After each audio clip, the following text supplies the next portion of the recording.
있으시죠?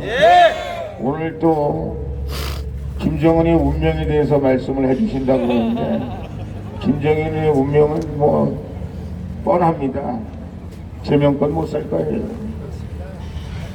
오늘 좋은 말씀 해주실 텐데 여러분 좋은 말씀 들으시고 또 우리 대한민국이 대통령이 말씀하신 박근혜 대통령께서 말씀하신 자유민주주의 시장경제를 바탕으로 인민해방을 하셨잖아요.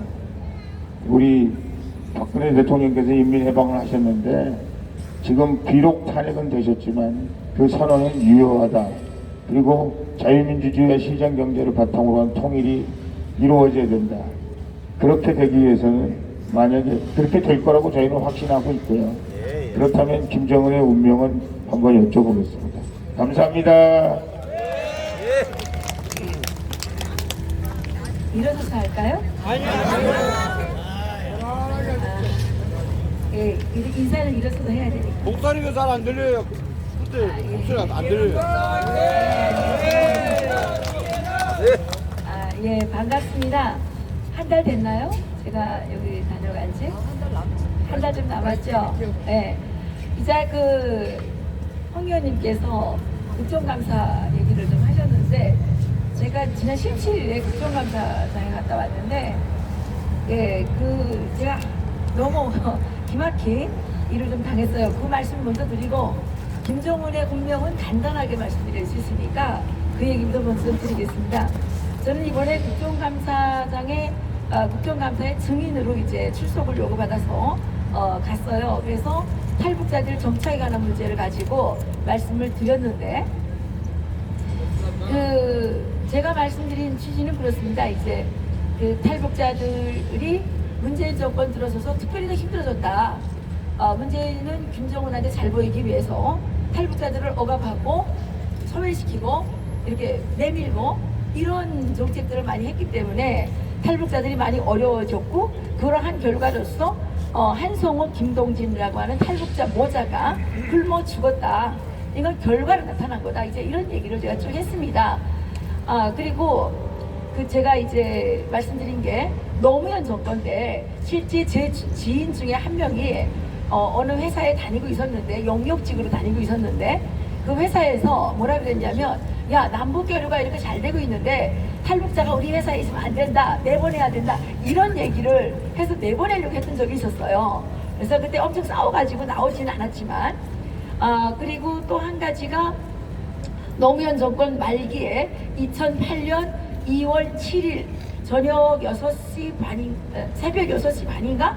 이때, 그러니까 2월 8일 새벽 6시 반인가? 이때, 북한에서 꽁무배 2대가 내려왔습니다. 거기에 탈북자 22명이, 탈북자, 북한 주민 22명이 타고 내려왔는데, 대한민국에서 이 사람들에 대해서 4시간 동안 조사를 하고 8시간 만에 이 사람들을 몽땅 북한으로 돌려보냈습니다.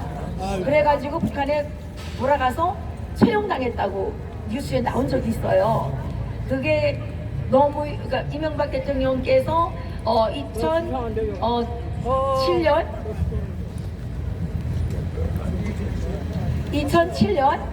12월 19일에 당선되셨잖아요.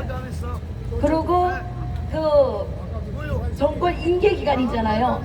2008년 2월 25일에 이 정권을 교체하게 되는데, 그 사이에 비서실장이었던 문재인이 있을 때 그런 일이 벌어졌거든요. 그런데 그때 올려보낸 그 근거가 뭐였냐면 고깃배다. 그래서 올려보냈다 그랬는데 고깃배가 아닌 게요. 거기에 탄 사람들이 고모, 삼촌, 친척 뭐 이래가지고 6가족이 22명인 거예요. 거기에 15살부터 17살짜리 어린이가, 그러니까 청소년이 3명이 있었습니다. 아니 세상에, 바다에 고기 잡으러 가면서 전 식구가 다 타고 나오는 적이 있나요? 그리고 어린이가 무슨 바다에 고기 잡으러 같이 나가요? 말이 안 되지 않아요? 네, 근데 그런 일이 있었어요. 그래서 제가 그런 얘기를 하면서 노무현 때부터 이런 걸 이어져 온 연장선상에서 볼 때, 특히 이 정부 들어서 더욱더 탈북자들에 대한 이런 외면, 압박 이런 게 심해졌다. 그리고 탈북자로 뭐 죽었다. 뭐 이런 얘기를 제가 말씀을 드렸습니다. 그리고 두 번째, 이 한성호 이 모자가 시사해주는 바가 참으로 많은데 이 한성옥 씨는 중국에서 인신매매를 당했고 인신매매를 당해서 중국에서 아들을 하나 낳는데 그 다음에 대한민국으로 오게 된 겁니다. 여기 와서 열심히 일을 해가지고 적응을 잘했어요. 적응을 잘했는데 우리가 다 어머니 아니겠습니까? 어머니는 자기가 낳은 자식에 대해서 어쩔 수 없이 낳았든 원해서 낳았든 상관없이 나의 아들은 아들입니다. 그렇지 않아요? 그러니까 모성애라는 게 있단 말입니다. 그러니까 모성애 때문에 아이가 너무너무 보고 싶어서 중국으로 갔어요. 그러다 보니까 그 남자를 한국으로 데려오게 됐는데 이 남편이 한국에 와가지고 이 둘째 아이를 임신한 이 한성옥 씨를 계속 때려가지고 이 배 안에서 아이가 장애를 안고 태어나게 된 거예요. 임신 중에 계속 맞으면 뇌전증이라고 하는 간질 있잖아요. 간질병에 걸리게 된대요. 간질병을 갖고 아이가 태어났습니다. 이 중국의 조선족 그러니까 강제 결혼한 사람들은 조선족이든 한족이든지 간에 이 탈북자들을 그러니까 북한 여성들을 돈 주고 사왔기 때문에 사람으로 보는 게 아니라 물건으로 보는 거예요. 그래서 막 계속 폭행을 하고 낮에는 노동시키고 밤에는 온 가족이 온 집안에 있는 모든 남자가 달라붙어서 성폭행을 하지 않으면 어떤 동네에서는 온 동네 놈들이 다 달라붙어서 성폭행을 하고 이런 거를 지금 겪고 있단 말입니다. 그래서 이런 인신매매가 지금 이렇게 이루어지고 있는데 문재인 대통령께서는 위안부 할머니 일본 위안부 할머니들에 대해서 그렇게 깊은 애정을 갖고 계시는데 어떻게 탈북자들에 대해서는 이렇게 북한 여성들이 이렇게 팔려다니는 거에 대해서는 어떻게 이렇게 얘기가 없으시냐. 제가 이 얘기를 했더니 이석현이라는 민주당 의원이 야! 말 똑바로 해! 너 여기 정치하러 왔어! 이러고 막 소리를 지르더라고요. 그래서 제가 너무 어이가 없어서 제가 무슨 정치 얘기를 합니까? 있는 사실을 얘기하는데 그렇지 않습니까? 그래서 그런 얘기를 이제 해서 저는 탈북자들 문제를 탈북자들이 해결할 수 있도록 이제는 정부가 해야 된다. 그리고 탈북자들 정착 업무를 통일부가 하는 건 잘못됐다. 왜냐하면 대통령의 이 북한관에 따라서 이 통일부는 정치적으로 움직이기 때문에 어떤 대통령이 들어올 때마다 탈북자들은 정치적으로 피해를 본단 말이에요. 그렇잖아요? 그러니까 이 탈북자 정착 업무를 행정안전부로 옮겨달라. 비교적 중립적인, 좀 중립적이지 않겠습니까? 거기로 옮겨달라. 그리고 북한 이탈주민 지원재단이 지금 남북하나재단으로 이름을 바꿨는데 이게 처음에 나올 때는 북한 이탈주민 정착지원재단이었어요. 그러면 그 기관의 사명이 확실하잖아요. 정착지원 도와주는 거. 근데 어느 날 정치인이 와가지고 정옥임이라는 여자가 정치하려고 이름을 남북하나재단으로 바꿔버린 거예요. 그래서 지금은 이게 정착지원재단이 아니라 이 통일부에서 정치에 이제 가담한 자들이 와서 한탕씩 해먹고 가는 그런 자리도 됐단 말이에요. 그래서 이것도 바꿔달라. 이름을 일단 바꿔달라. 정착지원재단으로 바꿔달라. 무슨 남북하나재단이냐. 이름을 바꿔주고 두 번째 장애인재단에 가면 다 장애인들이 재단을 운영하고 이북어도청에 가면 다 실향민들이 운영하고 다 그렇지 않아요? 다 그걸 하는데 왜 탈북자들만 탈북자 이름 내걸고 한국 사람들이 와서 다 해먹느냐.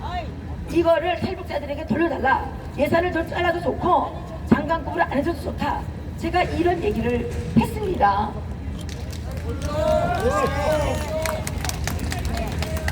네, 그랬는데 이제 추미애 씨가 저한테 이제 보충 질의를 하면서 지금 우리나라가 이렇게 민주화된 것이 다 자기네가 잘해서 민주주의가 됐다고 이제 일장연설을 늘어놓더라고요. 그러면서 북한에 지금 지원이 안 되기 때문에 인도적 지원이 안 되기 때문에 여성과 아동이 고통스럽다. 이렇게 항상 그렇게 되면 여성과 아동이 피해를 보기 마련이다. 뭐 이러면서 인도주의 지원에 대해서 이제 당위성을 막 얘기를 하는 거예요. 그래서 제가 그랬어요. 인도주의적 지원 좋습니다. 그런데 여기에서 하는 인도주의적 지원은 우리 입장에서는 인도주의적 지원이지만 그것이 북한으로 가게 되면 권력층들만 나눠 먹고 권력층들이 더 힘을 얻어가지고 백성들을 더 억누르는 탄압의 도구가 되고 있다.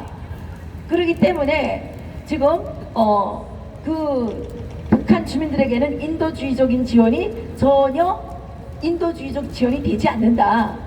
오히려 트럼프 대통령께서 강한 대북 압박 정책을 쓰심으로 인해서 지금 북한에서는 주민들은 간부들이 통제를 못하니까 더 장사를 해서 먹고 살게 됐고, 오히려 김정은에게 충성하는 김정은의 측근들, 이 인간들이 지금 돈을 못 벌게 된 거예요. 그래서 더 고통스럽게 된 겁니다. 그래서 김정은을 둘러싸고 있는 이 충성 세력 간에 갈등이 지금 생기고 있습니다. 그래서 제가 그 얘기를 했어요. 그랬더니 이제 할 말이 없는 거죠. 그러니까 송영길 씨가 또 저한테 질문을 했어요. 너는 무슨 박사냐? 그래서 나는 식품영양학 박사다. 그래서 지금 내가 무슨 박사를 딴 걸 가지고 또 태클을 고르려고 그랬겠죠. 그래서 제가 그럴 줄 알고 식품영양학 박사다. 그리고 명지대학에서 경제학 박사과정을 수료했다. 제가 진짜 수료했어요. 공부 좀 했어요. 왜냐면 내가 무슨 말만 하게 되면 야, 넌 가서 밥이나 해라 그래요. 아니, 식품영양학 공부한 사람은 세상이 돌아가는 이치가 잘못된 거 말하면 안 됩니까? 이따위들이 어디 있냐 말입니다. 그래서 제가 그딴 소리를 못하게 하려고 명지대학에서 경제학 박사과정을 했어요. 그래서 논문은 아직 못 써가지고 박사 학위는 못 받았어요. 그랬더니 이제 너 경인여대 교수 했지 않냐? 그래서 했다고, 겸임 교수를 했다고 제가 제대로 다 말씀드렸어요. 자기네 지역분데 자기네 어쩌고저쩌고 그러더라고요. 제가 그래서 위원님이 저를 그때 밥을 한번 사주신 적도 있죠. 제가 안 만나려고 그랬는데 계속 끈질기게 저한테 전화를 했어요. 제가 미국에 가서 상 받았을 때요. 뭔 얻어먹으라 있어서 전화를 계속 했는지 모르겠는데 전화를 계속 안 받으니까 나중에는 탈북자를 시켜가지고 저한테 밥 먹자고 요청이 온 거예요. 제가 그 탈북자가 그 시청에서 근무하기 때문에 인천시장 시설에 할 수 없이 나가서 밥 한 그릇 얻어먹고 왔어요. 그랬는데 그렇게 이제 저한테 야비하게 얘기를 하면서 무슨 얘기를 하냐면, 당신이 박근혜 탄핵 때 가서 연설하지 않았냐, 탄핵 반대하지 않았냐 그러는 거예요. 그래서 했다 그랬어요. 그래서 탄핵이 잘못했다고 생각하느냐, 그래서 제가 잘못했다고 생각한다. 그러니까 뭐라 그러냐면, 그럼 헌법재판소의 판결에 대해서 어떻게 생각하냐 이렇게 물어보는 거예요. 그래서 헌법재판소의 판결에 대해서 내가 모르겠다. 일반 국민이 그거 표현해봐야 무슨 필요가 있느냐. 내가 잘못했다 그러면 헌법재판소에서 부결하고 내가 잘됐다 그러면 다시 하느냐. 나는 거기에 대해서는 모르겠다. 일반 국민이지 않냐 나는. 그렇게 얘기를 하니까 그 다음에 또 뭐라 그러냐면 그 6월 달에 정강원 목사님 그 시국선언 하실 때 제가 거기 가서 발언을 했어요. 그때 제가 무슨 얘기를 했냐면, 지금 청와대 앞에 가보게 되면 기관총을 맨 군인들이 서 있다. 저는 그때 군인인 줄 알았거든요. 제가 박근혜 대통령, 이명박 대통령 때 청와대 많이 갔어요. 불러가지고 많이 갔는데 그때는 기관총 맨 사람을 한 명도 본 적이 없어요. 한 번도. 권총 찬 사람은 있었어요. 그거는 당연히 있는 거 아니겠습니까? 그런데 기관총을 메고 이렇게 시민들을 향해서 방아쇠를 겨누고 있는 거는 본 적이 없단 말이에요. 근데 제가 지금 청와대 가보면 그거 있어요. 그래서 그거 있다고 제가 깜짝 놀라가지고 군인인 줄 알았어요. 경찰들하고 유니폼이 다르니까 일반인들이 무슨 특공대 무슨 유니폼이 뭔지 어떻게 압니까? 그렇지 않아요? 그랬더니 그 가짜 뉴스, 가짜 정보를 말했다는 거예요. 그냥 거짓말을 했다는 거예요. 그래서 무슨 거짓말을 했습니까? 위원님, 지금 거기 가보세요. 청와대 앞에 지금도 서 있습니다. 여러분 가서 보지 않습니까? 있어요 지금도. 그랬더니 또 조갑제 TV에 나가서 말했다 그러더라고요. 전 맹세코 조갑제 TV에 나간 적이 없어요. 난 나간 적 없습니다. 내가 유튜브를 와서 내 이해란 TV 유튜브를 했는데 그것을 이제 조갑재 대표님께서 갖다 쓰셨는지는 모르겠어요. 근데 그렇게 이제 확인되지 않는 거짓말을 자기가 하고 있더라고요. 그래서 그렇지 않다. 그랬더니 1호 박사라는 게 박사라는 게 그 군인 유니폼도 모르냐 그래서, 아니 박사가 그런 거 다 알아야 되는 원칙이 있습니까? 예? 그럼 모를 수 있는 거 아니에요? 일반 국민이? 우리가 그동안 얼마나 행복한 나라에 살았습니까? 경찰 특공대 유니폼이 뭔지도 모르고 우리는 정말 평화로운 시대에 살았던 거 아닙니까? 그런데 이 문재인 평화 평화에 미친 사람이 대통령이 되더니 지금 완전히 나라가 이게 무슨 계엄령 상태도 아닌데 기관총을 메고 청와대 앞에서 시민들을 향해서 방아쇠를 당기고 있고, 이게 뭡니까? 방아쇠를 겨누고 있고, 이게 말이 되는 겁니까? 그러면 자기들이 그 잘못한 거를 생각해야지 그걸 왜 나한테 따지냐 말입니다. 그래서 절 보고 또 그러는 거예요. 너 문재인 하야라고 하지 않았냐 그러는 거예요. 했다고 그랬어요. 했는데 안 했다고 할 수가 없잖아요. 그랬더니 뭐라 그러냐면 자기네가 옛날에 남산 지하실에 끌려다니면서 민주화 해가지고 내가 지금 문재인이라고 말할 수 있다는 거예요. 네가 평양에 있었으면 그렇게 할 수 있었겠느냐. 그리고 자기네들이 그 햇볕 정책을 잘했기 때문에 탈북자들이 다 넘어왔다는 거예요. 그래서 제가 그랬어요. 위원님, 그거는 잘못 알고 계시는 거고요. 탈북자들은 배급제도가 무너졌기 때문에 탈북할 수 있었던 거지, 무슨 햇볕 정책 때문에, 무슨 햇볕 정책 때문에 우리가 탈북을 해요. 저는 햇볕 정책도 없을 때 탈북했는데. 그래서 그리고 제가 그날 10월 3일날 탈북자들이 청와대 그 경찰 저수선을 넘어갔죠. 넘어갔는데 그때 24명이 체포가 됐습니다. 그런데 그때 경찰관이 한 사람이 탈북자들한테 왜 왔느냐, 누가 오라 그래서 왔느냐, 이따위 소리를 했어요. 왜 오기는 왜 와요? 내 나라니까 찾아온 거지. 대한민국도 내 조국 아닙니까? 그리고 누가 오라 그래서 와요? 대한민국의 헌법이 우리를 국민으로 인정해주고 있기 때문에 우리가 온 거예요. 그렇지 않나요? 근데 지가 뭔데 왜 왔냐고 이딴 소리나 하고 있잖아요. 그뿐이 아닙니다. 그뿐이 아닙니다. 지금 문재인이가 이런 김정은에게 잘 보이는 정책을 하고 있기 때문에 북한 그 장세열 대표라고 강화도에서 펜션을 해요. 펜션도 잘 되지도 않죠. 그거를 억지로 하면서 북한에다가 정보를 보내기 위해서 삐라를 이렇게 보내고 있어요. 누가 도와주나요? 조금씩 우리가 모아가지고 하는 거거든요. 그런데 10월 6일 밤 9시 50분에 군인들이 차량 2개에 나눠 타가지고 14명이 들이닥쳐가지고 펜션을 수색을 한 거예요. 영장도 없이. 이게 뭡니까 이게? 빠지겠죠, 빠지게. 그래서 제가 그런 얘기를 했어요. 그러니까 할 말이 없는 거예요. 또 한 가지 내가 뭐를 폭로를 했냐면 12명, 13명 그 식당 종업원들 박근혜 대통령 때 그 집단 탈북했죠. 네, 그랬는데 거기 지배인을 이 표창원이가 지배인한 데다가 민변을 사주를 한 거예요. 손해배상을 받아주겠다 이렇게 해가지고 사주를 해가지고 꼬여가지고 감원 이설을 한 거예요. 손해배상 받아주겠다 그러면서 이제 북한으로 돌아가겠다 그래라 뭐 이렇게 이제 하면서 심지어는 민변에서 소개한 어떤 자가 이 허관일 씨한테 무슨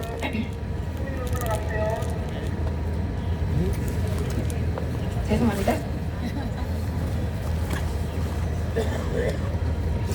무슨 카톡을 보냈냐면요.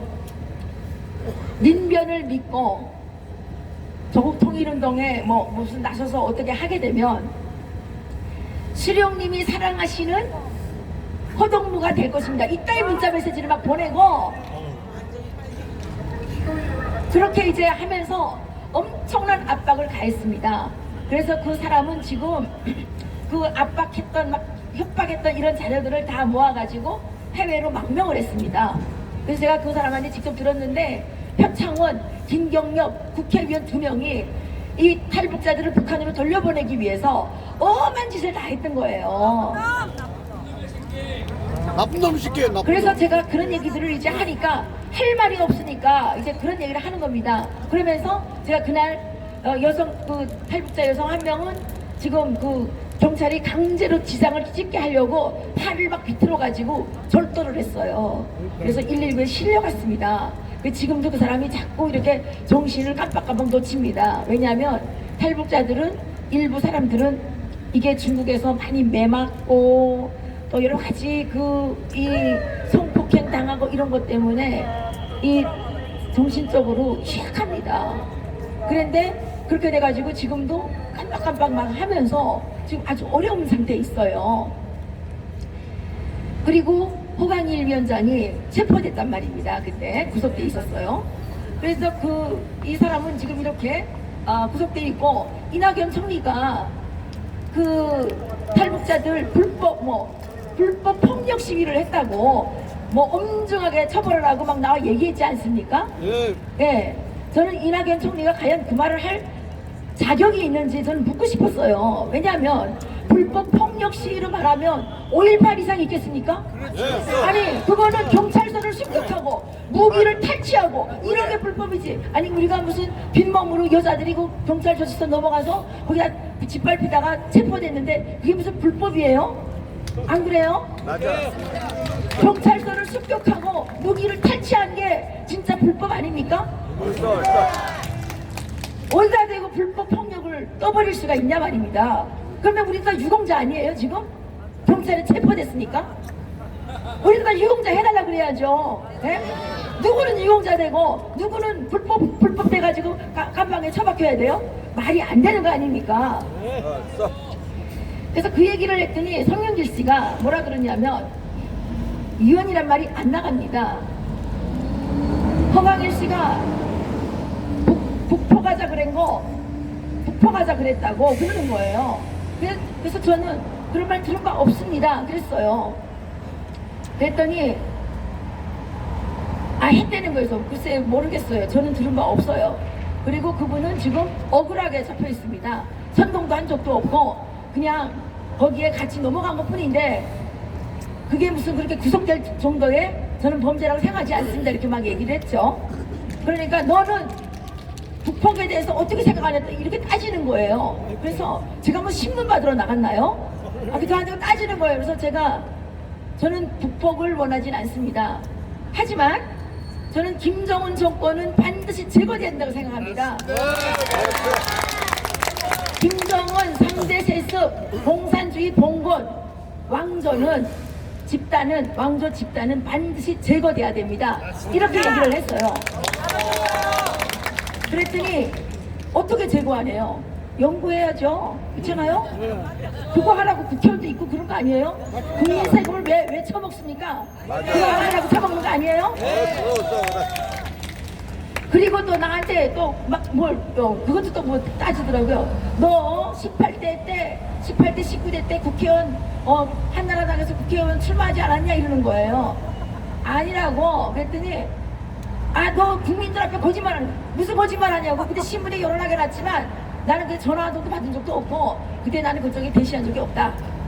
그리고 내가 이렇게 말씀드리는 것은 더불어민주당 국회의원님들은 저 한성호 모자 굶어 죽은데 한 명도 안 오셨잖아요.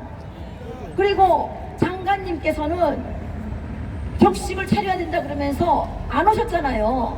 아니, 굶어 죽은 사람들한테 꼬단성이 나주고 우리가 미안하다, 우리가 앞으로 이런 일이 없도록 해주겠다, 이렇게 격려 한마디 해주시면 안 됩니까? 그렇잖아요? 지금 세상에 옆집 개가 죽어도 들여다보는데 어떻게 사람이 죽었는데 들여다보지를 않느냐. 제 말이 틀렸습니까? 맞습니다. 그랬더니 이제 저한테 이제 그렇게 막 태클을 걸면서 막 그렇게 이제 막 한 거예요. 그래서 제가 마지막으로 이제 시간이 다 끝났다 그래서 제가 그랬어요. 마지막으로 한 말씀 드리고 싶은데, 저는 대한민국의 민주주의가 이승만 대통령께서 우리에게 개인의 자유권, 사적 재산권을 허락해 주셨기 때문에 민주주의가 마련됐다고 저는 생각합니다. 이렇게 말씀을 드렸어요. 만일에 제가 문재인 대통령 밑에서 밥을 벌어 먹게 된다면 문재인이 아무리 잘못해도 내가 비판을 할 수가 없잖아요. 틀립니까? 맞습니다. 예, 우리나라의 공무원들이 눈이 없거나 생각이 없거나 뭐 상식이 잘못된 걸 몰라서 저러고 지금 999가 가만히 있는 게 아니라 밧줄 떨어질까봐 지금 999 하면서 그 정말 잘못된데 지금 동참하고 있는 거 아닙니까? 그게 과연 민주주의일까요?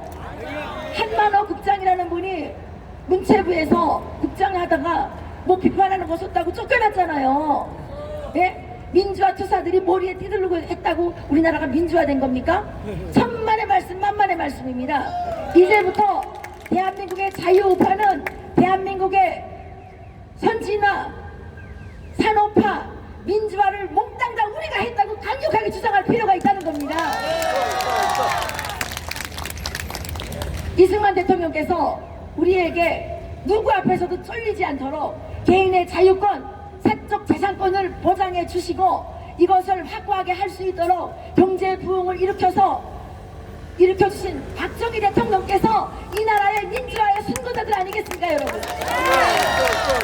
그런데 엇가내고 지들이 민주화했다고 우리 날 불러다 놓고 뭐 교육을 시켜요. 웃기는 것들 아니에요? 저는 이승만 박정희 대통령 때 그자들이 했다고 하는 독재는 독재가 아니라 질서 유지였습니다. 아니 경부고속도로 해야 되는데 해야 되는 건 맞잖아요. 국민을 위해서 해야 되는 건 맞잖아요. 그런데 거기 길바닥에 자빠져가지고 지랄하는데 그러면 잡아가야지. 국익을 해치는 행위를 한 것들을 잡아가야지. 그게 독재입니까? 김대중이 빨갱이! 대한민국의 체제를 뒤집어 엎기 위해서 압력했던 반체제 역적들을 아니 그럼 처벌해야지. 그걸 가만 냅두면 되겠습니까? 만일 그때 그런 역적들을 처벌하지 않았다면 오늘날 우리가 이런 나라를 만들 수 있었겠냐 하는 겁니다. 그런데 그동안 우리 자유우파가 마음이 착해가지고 그 빨갱이 민주화 투사들한테 기가 죽어가지고 그것들이 별 개소리를 다쳐도 구구구 해가지고 말을 제대로 못한 거예요. 여러분 우리가 2년 동안 이 빨갱이들 독재를 맛을 보니까 어떻습니까? 이것들은 인간도 아니죠. 민주화는 무슨 개뿔이에요, 개뿔. 그리고 송영길이가 저한테 실컷 당하고 나니까 뭐 화가 났는지 일요 서울에다가 거짓말을 했습니다. 그것들 거짓말해요 항상. 나 뭐라고 거짓말을 했냐면 남북하나재단에 탈북자가 49명이 지금 취업이 돼 있는데 이것은 박근혜 정부 때 비해서 4배 증가한 거다. 이렇게 이제 그래서 이해란이가 보수 성향이기 때문에 거짓 증언을 했다. 뭐 이래서 뭐 정치적으로 뭐 이용이 되면 안 된다 이딴 소리를 했어요. 그럼 내 앞에서 해야지 왜 나 없는 데서 하냐 말이에요. 그래요 원래 박원순이도 그러고. 그리고 그랬는데 보십시오. 지금 박근혜 대통령 때보다 지금은 남북하나재단 예산이 100억 이상이 불었습니다. 그리고 인원 규모가 3배, 그때보다 5배 이상 증가했습니다. 5배 이상 증가했는데 168명 중에 49명 취업했으면 그게 취업된 겁니까? 예? 나는 그런 말 한 적도 없는데 내가 무슨 거짓말을 했냐 말입니다. 제가 이거 고소할 거예요. 명예훼손으로요. 예. 전기하신 국회의원만 명예가 있는 게 아니라 일반 국민 이해란도 명예가 있는 겁니다. 예. 제가 물어보니까 할 수가 있대요. 그래서 저는 우리나라에서 저 깜도 안 되는 것들, 양심 없고 국민을 위해서 한 번도 일해본 적이 없는 것들, 역적 행위만 일삼아 왔던 것들이 민주화 유공자라고 저렇게 막 설치고 다니는 게 꼴보기 싫지 않습니까, 여러분? 우리 자유우파가 이제는 좀 더 어깨 펴고 가슴 펴고 대한민국의 진짜 주인은 누구입니까? 여러분들 자신입니다. 그렇지 않습니까? 맞아요. 여러분들이 당당해져야 됩니다. 박정희 독재, 야 문재인 독재는 야 박정희 독재의 1000배다. 제가 옛날에 어디 대전인가 어디 강연을 갔는데 김일성 그 수령 독재를 막 비판을 했죠. 그랬더니 어떤 사람이 일어나서 우리나라에 박정희도 독재가 있었다 이렇게 얘기를 하는 거예요. 그래서 제가 그랬어요. 난 그때 뭐 좀 잘 모르긴 했죠. 거의 한 10몇 년 전이니까 예, 금방 왔을 때예요. 그래서 제가 그랬어요. 글쎄 제가 여기 오니까 박정희 시대 때 개발 독재라고 있었다 그러는데 그게 뭐 제가 보기에는 개발 독재는 그래도 백성들 밥이라도 먹게 해주지 않았냐. 수령 독재는 300만 명을 굶겨 죽였다. 제가 그렇게 말했어요. 근데 내가 지금 생각해봐도 그때 내가 참 말 잘한 것 같아요. 제가 그냥 그땐 사실은 지금처럼 신념이 확고하지 못했어요. 그때 공부를 잘 못했거든요. 지금은 제가 목에 칼이 석자가 들어와도 대한민국은 절대로 이승만 대통령께서 건국하실 때 그 건국 이념으로 삼으셨던 시장경제, 자유민주주의, 기독교, 그죠? 한미동맹 이걸 가지고 나가야 된다. 영원히 저는 이게 확실합니다. 그리고 그 뜻을 받들어서 우리 박정희 대통령께서 마음에 애국심이 많았기 때문에 이 민족을 사랑하는 마음이 많았기 때문에 내 무덤에 침을 뱉어라 이렇게 하시지 않았습니까? 그 말씀을 아무나 할 수 있는 게 아니죠. 사람은 누구나 다 뒤탈을 걱정하게 되고 인기에 연연하게 되고 그런 거 아니겠습니까? 우리가 살아보면 정말 이 진짜 일을 하려면 인기에 연연하지 않고 정말 남한테 도를 맞더라도 원칙이면 가야 되는 그런 때가 있지 않습니까? 그렇잖아요. 그래서 우리가 박정희 대통령께서 민족 중흥의 위대한 뜻을 안고 뭐 이렇게 말씀하셨잖아요, 맨날. 네. 그러니까 박정희 대통령께서 그런 대한민국에 대한 대한민국 국민들에 대한 사랑과 애정이 계셨기 때문에 이렇게 부강한 나라를 만들 수 있었다고 저는 확신합니다. 그런데 그 일을 해야 되는데 그 분명 잘못된 거 아는데 계속 하라 그러게 되면 민주주의 한다고 하게 되면 한 걸음도 나갈 수가 없어요. 저도 해보니까 100명이 어떻게 생각이 똑같습니까? 안 그래요? 예, 때로는 100명 중에 99명이 반대를 해도 해야 되는 일도 있습니다. 그렇지 않아요? 나를 위한 일이 아니라면 그럴 때는 꼭 자기 자신을 버리고 정말 나 자신을 끊임없이 객관화해서 내가 하나님 앞에 맹세코 이 일이 나를 위한 일이 아님을 인정받을 때 99명이 반대한다 그래서 저는 그건 해야 한다고 생각을 합니다. 자, 문재인 빨갱입니다. 그래서 예, 제가 그렇게 결투를 좀 했습니다. 예, 제가 왜 이렇게 길게 설명을 했냐면요. 김정은의 운명은 정해져 있는 것이 아니라 우리가 정해야 하는 것입니다. 예? 그렇죠?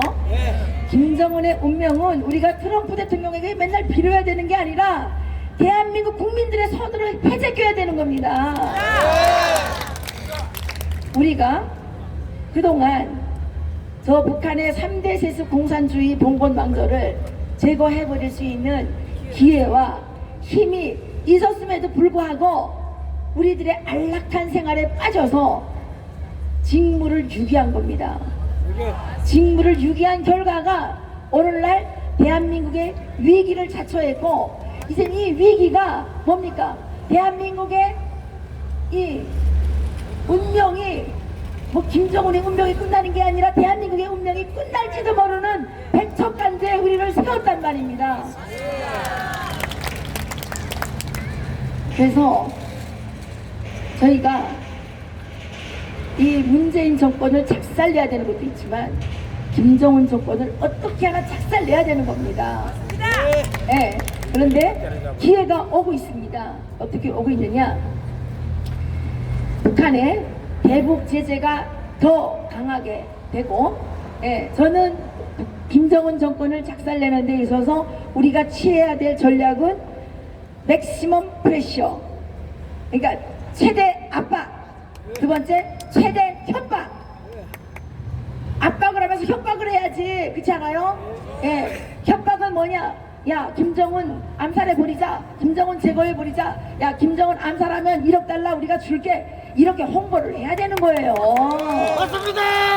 그렇지 않아요? 제가 살면서 자본주의에 와서 22년 동안 살았는데 세상에서 가장 강력한 수단은 뭐냐? 시장 경제라는 겁니다. 달러 흔들어야 돼요.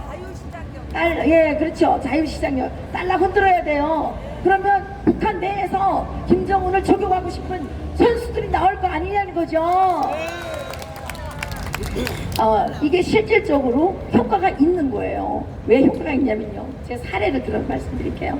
2014년 2월 1일에 제가 TV조선 이봉규가 하는 정치 옥타곤에 출연한 적이 있어요. 그때 이제 김정은이가 핵 쏘고 막 또 발광을 해가지고 김정은을 어떻게 해야 되느냐 막 또 이런 그게 이제 주제 이슈가 됐어요. 그래서 제가 그랬어요. 김정은을 제거하는 방법은 시장 경제적인 방법밖에 없다 이렇게 얘기했어요. 그게 뭐냐? 우리가 시장 경제에서 가장 중요한 게 뭡니까? 가격이에요. 가격이 책정돼야지 구매자가 생길 거 아닙니까? 수요자가 생길 거 아니에요, 그죠? 예. 그래서 김정은의 목에 가격을 매기자. 그게 얼마냐? 1,000만 달러 한 걸어보자. 그리고 채령의 목에다가 한 300만 달러 걸어주고 핵 하나 가져오면 500만 달러 걸어주고 뭐 이런 얘기를 제가 막 했어요. 맞습니다. 그래갖고 그때 막 사람들이 와가지고 야 너는 여자가 돼가지고 어떻게 그렇게 그 아주 그 다혈질적인 그 완전히 그런 얘기를 하느냐 막 난리가 났습니다. 그런데요 이게 한국에서만 난리가 난 게 아니라 북한에서도 난리가 난 거예요. 어떻게 난리가 났느냐? 그때 2월 한 말경에 2월 한 20일경에 탈북자 한 명이 중국을 갔다 왔어요. 장백현에 갔다 왔는데 북한에서 넘어온 사람들을 만났는데 와서 그러더라는 거예요. 형님 그 남조선에서 김정은이 먹다 가면 1,000만 달러 준다는 게 사실이요? 이렇게 물어봤다는 거예요. 맞습니다. 그래서 그 사람이 돌아와가지고 나보고 박사님 내가 이번에 거기 갔더니 북한에서 온 애들이 날 보고 그렇게 물어봤다고. 그래서 우리가 막 배를 부러지고 웃었어요. 우리는 여기서 준다 그런 게 아니라 줘야 된다 그랬는데 그게 북한으로 넘어가면서 준다고 된 거예요. 근데 한 얼마 조금 지나 3월 달인가 그때 북한에서 최초로 암살 대비 훈련을 한 거예요. 김정은이가 최초로 암살 대비 훈련을 했어요. 그래서 우리는 그냥 암살 대비 훈련을 했나 보다 그랬죠. 근데 그해 8월 달에 조선족이 왔는데 단동에 있는 조선족이 왔는데 북한에 되게 많이 알아요. 날 보고 그러더라고요. 야 지난번에 그 북한에서 암살 대비 훈련을 했는데 왜 했는지 아냐 그러는 거예요. 모르죠. 우리는 어떻게 알아요? 왜 했는데 그랬더니 야 북한에서 2월 중순경에 김정은이 암살당했다는 소문과 함께 김정은이 목을 따가면 1,000만 달러 준다는 소문이 쫙 퍼진 거예요. 그러니까 돈에 눈이 어두운 북한 주민들 속에 야 김정은이 목을 내가 좀 따볼까 이런 선수들이 등장을 하기 시작했다는 거예요. 최근에 저희들이 입수한 정보에 따르면 김정은이가 2011년 12월 17일에 김정일이가 죽고 2012년부터 이제 그 북한의 지도자로 지금 나왔지 않습니까? 7년 됐죠? 7년 동안에 무려 26번의 암살 미수 사건이 있었다는 겁니다. 최근 연간에 8번의 암살 미수 사건이 있었는데 2개만 적발이 되고 6개는 기재로 남아있다는 거예요. 그러면 북한의 암살자가 활동을 합니까 안 합니까? 하고 있다는 거죠? 예, 그래서 우리가 사실은 돈을 빨리 1억 달러를 모아가지고 보여줘야 돼요. 야 이거 돈 여기 있어. 그러면 북한에서 김정은의 측근이 김정은을 제거할 겁니다. 맞습니다. 우리가 할 수 있나요 없나요? 있습니다. 있잖아요. 우리는 돈만 좀 내면 되는데 나는 돈이 많지 못하니까 100만 원은 낼 거예요. 저도 여기 계시는 분들이 100만 원씩 내게 되면 금방 아니 그게 1,000억인데 1,000억 모으는 거 어렵지 않지 않아요? 예, 그래 모아가지고 누구도 못 다치게 스위스은행에다 갖다 넣었다가 오면 진짜 목 따갖고 오게 되면 주든가 목을 트럼프 대통령이 따주게 되면 트럼프 대통령 돈 많으니까 줄 필요 없잖아요. 그럼 누구가 어디다 쓰면 돼요? 그 돈은 북한을 재건하는 데 쓰면 되는 겁니다. 그러면 이거야말로 꼭 먹고 알 먹고 둥지토록 불 뗀다는 거 아니겠습니까? 그렇죠? 예. 근데 최근에 또 이런 정보가 있었어요. 북한의 호익 허이천국에 있는 간부인데 우리 탈북자 모 분에게 전화가 온 거예요. 야, 5만 달러만 달라. 내가 김정은이 해제킬게. 이렇게 이제 연락이 왔는데, 이분이 계획서를 내라 그랬대요. 그래서 아니 목사님 그 계획서 내라 그러면 어떡해요? 그냥 5천만 원 손해보는 지금 줘야지. 계획서 들고 다니다가 다 탈려나가지고 안 되잖아요. 안 그래요? 네. 그래서 좀 속상했는데 그런 사건이 있었고요. 여러분들이 뉴스에서 많이 보셨을 겁니다. 최근에 북한의 호이천국이 다 털렸어요. 지금 호이천국 부천국장인가 총살당했어요. 왜 총살당했냐면 김정은을 암살하는데 필요한 장비가 많이 들어갔다는 거예요. 김정은 암살에 필요한 장비가 북한에 많이 들어갔다는 거예요. 아직 못 알아들으셨어요? 그렇습니다. 그래서 그게 들통나가지고 총살당했다는 거예요. 예. 김정은의 운명은 아침에 피었다가 저녁에 사그러지는 나팔것 같은 신세입니다. 뭐만 하면 되느냐? 트럼프 대통령께서 김정은이 항복하고 나올 때까지 끝까지 대북 제재를 밀어붙이시면 되는 겁니다. 그 사이에 우리는 뭘 해야 된다고요? 트럼프 대통령은 압박, 우리는 협박. 우리는 북한에 계속 빨라있다. 김정은한테 협박을 벌여야 됩니다. 야, 우리의 지금 4,900만 여기 빨갱이들 좀 있으니까 빨갱이들 빼고 4,900만이 너를 죽이기 위해서 돈을 모으고 있다. 이걸 계속 보여줘야 되는 거죠. 그거 제일 무서운 거예요. 누가 죽일지를 모르는 거 아니에요. 누가 죽일지를 알면 무섭지 않아요. 그럼 피하면 되는데 여기서 이해란이 죽이면 1,000만 달러 주겠다 그러면 할 수 있을 거 아니에요. 그죠? 근데 이해란에는 그 1,000만 달러 가치가 안 나가니까 뭐 누가 죽이겠어요.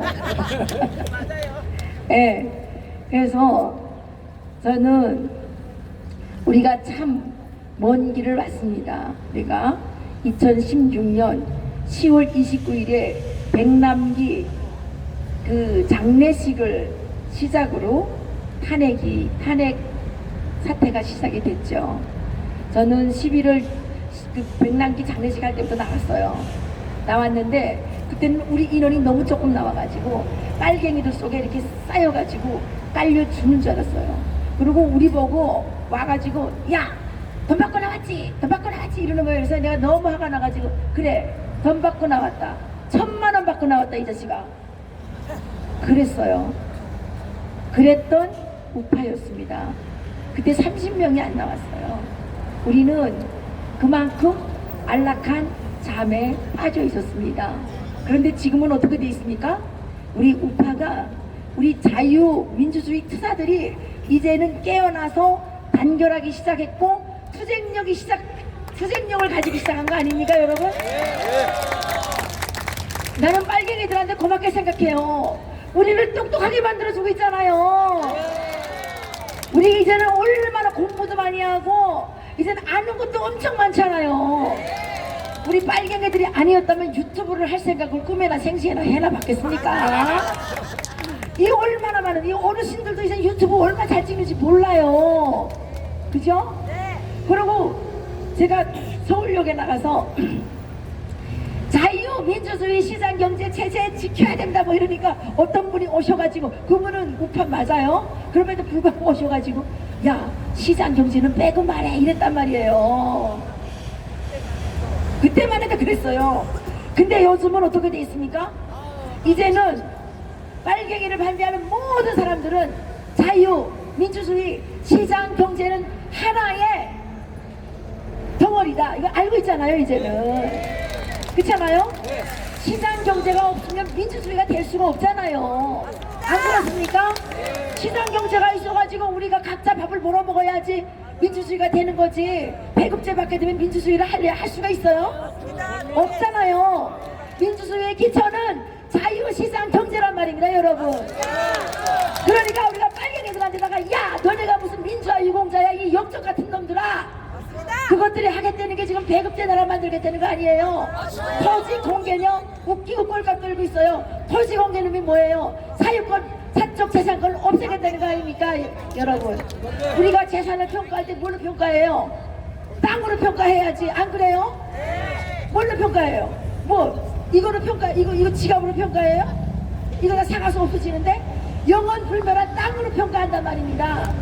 토지 공개념이라는 것은 재산권을 없애겠다는 겁니다, 여러분. 뭣도 몰라가지고 난 땅 한 떼기도 없어요. 그렇지만 나는 토지 공개는 반대합니다. 왜냐하면 남의 재산권이 박탈당하면 나도 박탈당하는 거 아니에요. 재산권이 아니라 우리의 자유권을 박탈당하는 겁니다. 그렇기 때문에 난 솔직히 말해서요, 더불어민주당은 북한의 저 공산주의 왕조가 지구상에서 없어질 때까지 절대로 집권 못하는 국민법을 좀 만들었으면 좋겠어요. 아니 이것들이 잡을 때마다 이게 사람이 피곤해서 못 살겠잖아요.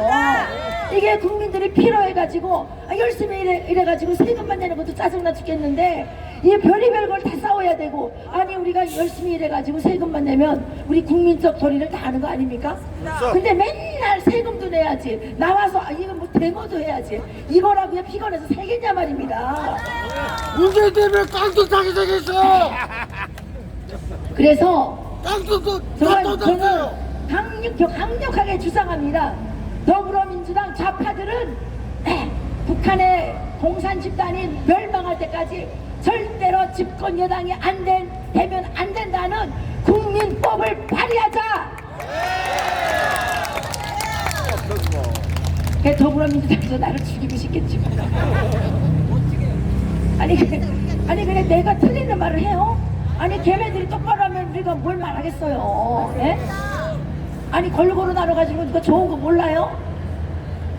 골고루 나눠 가지려면 조국처럼 도둑질하면 안 되는 거예요.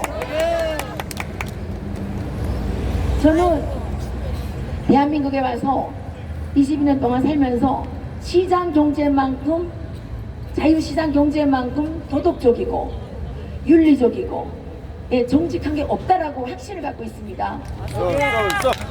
그렇잖아요. 우리가 거래할 때 거짓말하는 놈이랑 거래합니까? 안 합니다. 모르고 한 번은 거래하지만 두 번 다시 거래 안 하잖아요. 그리고 납기를 맞춰야 되는데 납기 안 맞춰가지고 맨날 밀르고 막 이런 성실하지 않은 인간하고 거래하고 싶습니까? 안 싶습니까? 안 합니다. 예? 안 합니다. 그렇잖아요. 정직하게 성실하게 할 수 있는 것은 오직 자유시장 경제밖에 없단 말입니다. 근데 이 빨갱이들은 뭐예요? 한다고 하면 자기들의 권력을 동원해가지고 그냥 압박하고 그냥 뜯어내고, 이런 게 없어져야지 한국 사회의 모순이 사라지는 거란 말입니다. 맨날 거짓말이에요. 근데 우리나라 국민들은 얼마나 개돼지로 알고 모조리로 알았으면 국회에 나가가지고 한국 사회의 모순을 없애기 위해서 사회주의를 해야 된다고 이따 개소리를 치냐 말이에요. 그것도 형법학 교수까지 지냈다는 자가. 저는 서울대학교는 부끄럽게 생각하고 그자를 당장 쫓아내야 됩니다. 그렇게 온 가족이 달라붙어서 범죄 의혹을 받고 있는데 조국이가 가르치는 그러면 그 지식이 범죄의 기술을 가르치는 겁니까? 예? 어떻게 하면 도둑질 잘해먹는 거, 어떻게 하면 위조를 잘하는 거, 이따고 가르치는 거냐 말입니다. 이따위가 어떻게 서울대학교 교수를 하냐 말입니다. 저는 국민들이 이 서울대학교에 가서 다 애들로 싸고 조국을 해임시키지 않으면 서울대학교를 우리가 다 점령해버려야 된다고 생각합니다. 파면!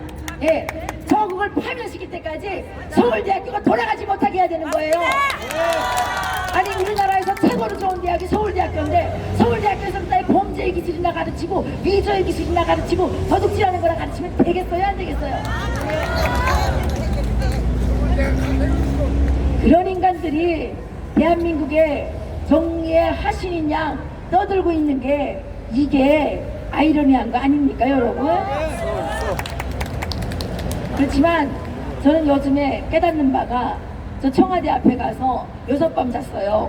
오늘까지 아마 어느 밤가 자게 되면 17박 18일 될 거예요. 예, 근데 저는 6밤밖에 못 잤어요. 바빠가지고. 어젯밤에 가서 잤는데 진짜 춥더라고요. 그래도 우리가 그런 추위의 고통을 느껴야 된다고 생각해요. 그래야 우리가 이번에 이번에 우리가 올바른 주권을 찾게 되면 다시는 빼앗기지 않을 겁니다.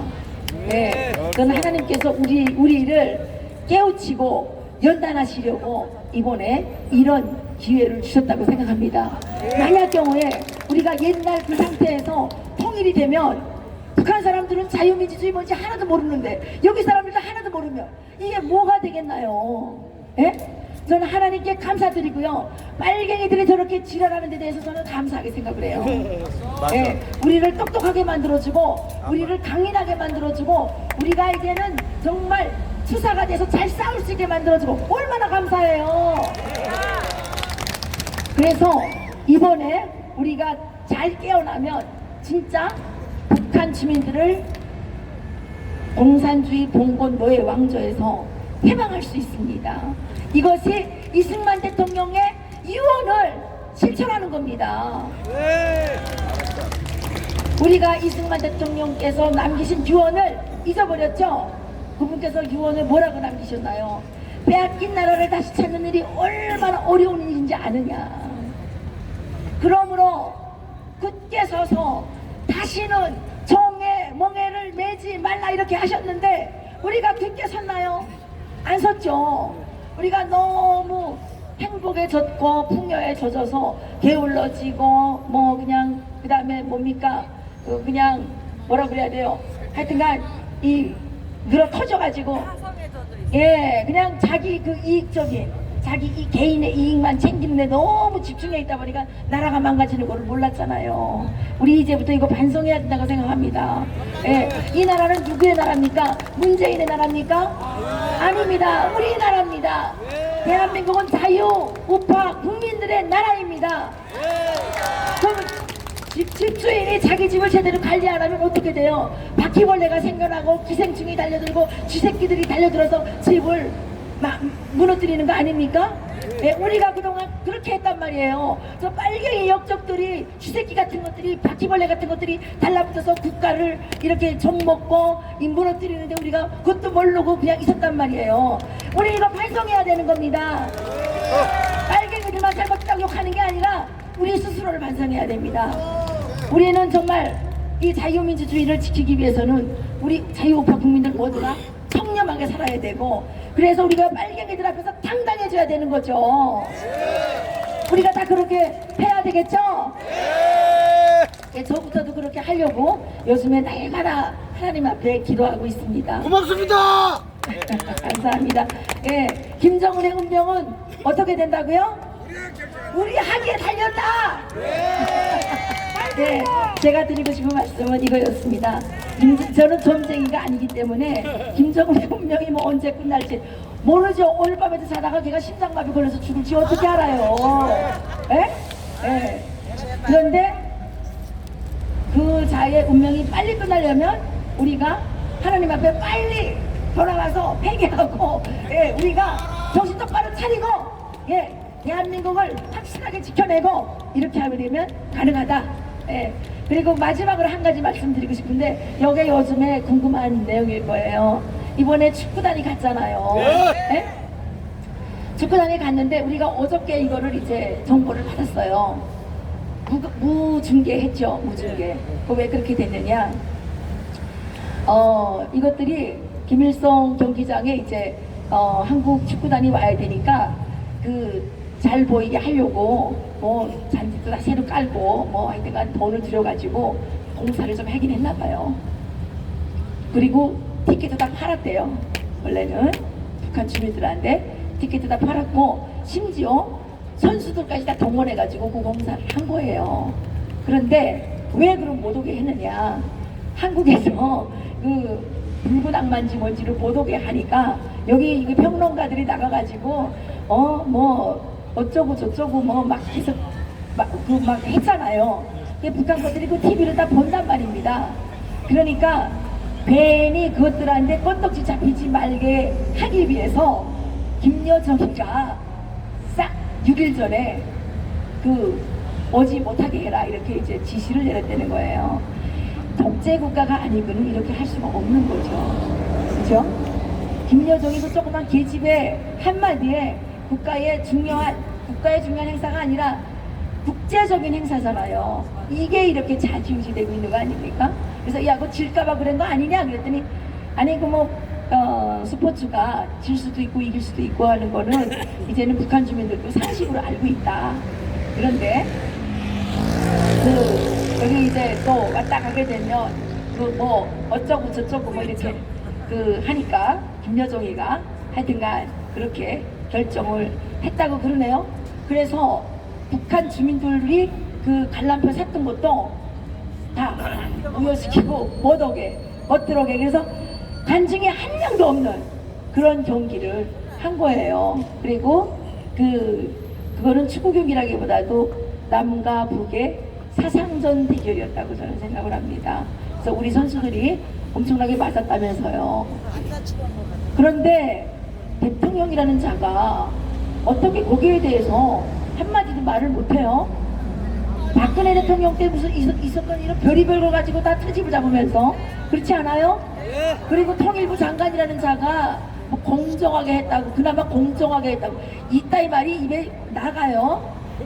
전 통일부 없애버려야 된다고 생각해요. 문재인 바보! 아니 북한의 통일조선 사업부 이중대 역할을 하는 게 무슨 필요 있습니까?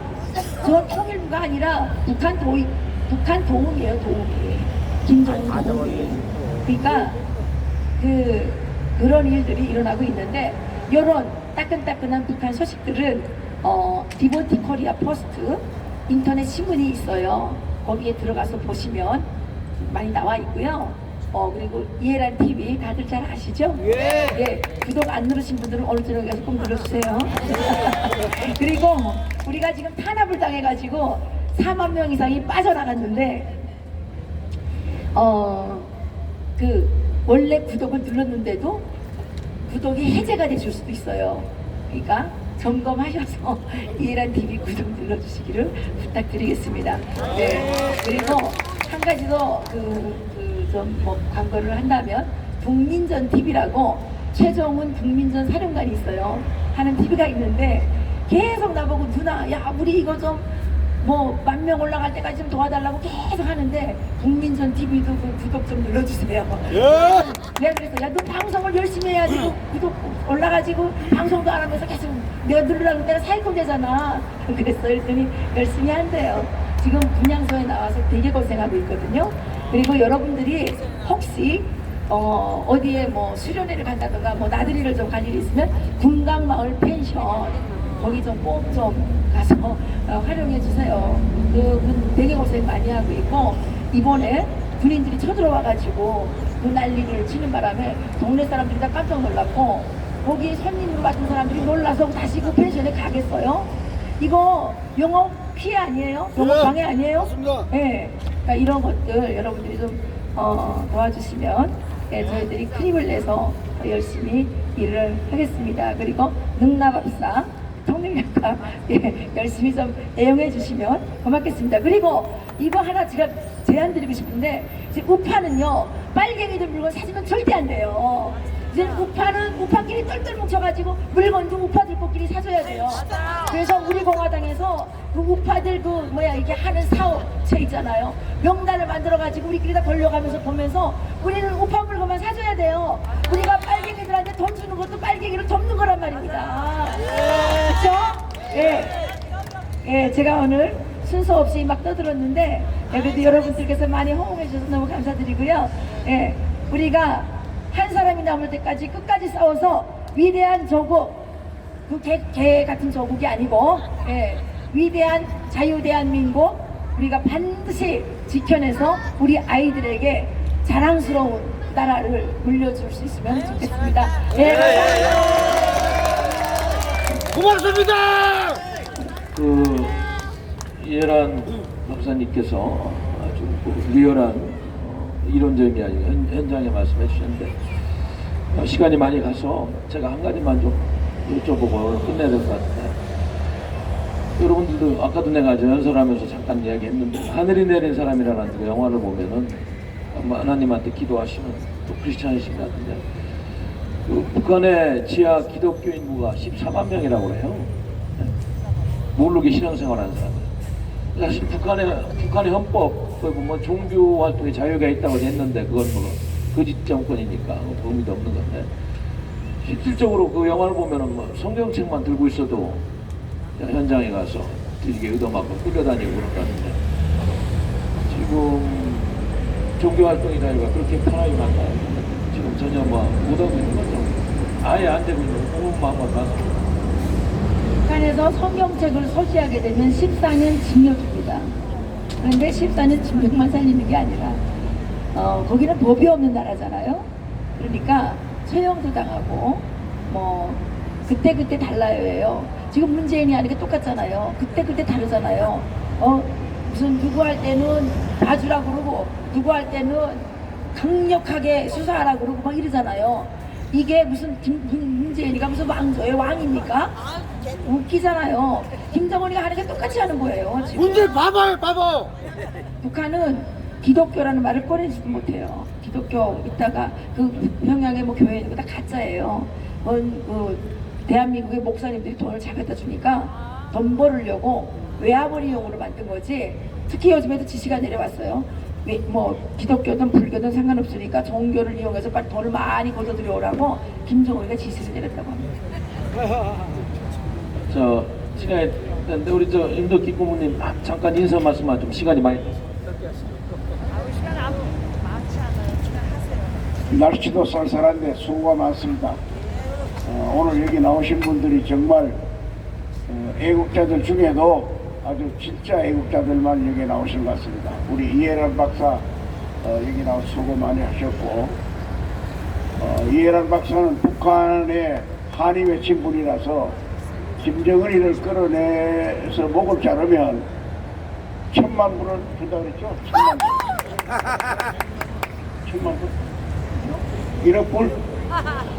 그 1억 불을 준다 그랬는데 우리는 여기 저 서울에 어디 겁먹은 개가 있대요. 김정은이 말에 의하면 그 겁먹은 개를 모가지를 끌어내면 우리 10억 불 준다고 공약을 하자고. 그 10억 불이요 절대 불가능하지 않습니다. 맞습니다. 우리 공화당 당원 목표가 100만 명 아니에요. 100만 명이 1,000불씩 내면 10억 불 됩니다.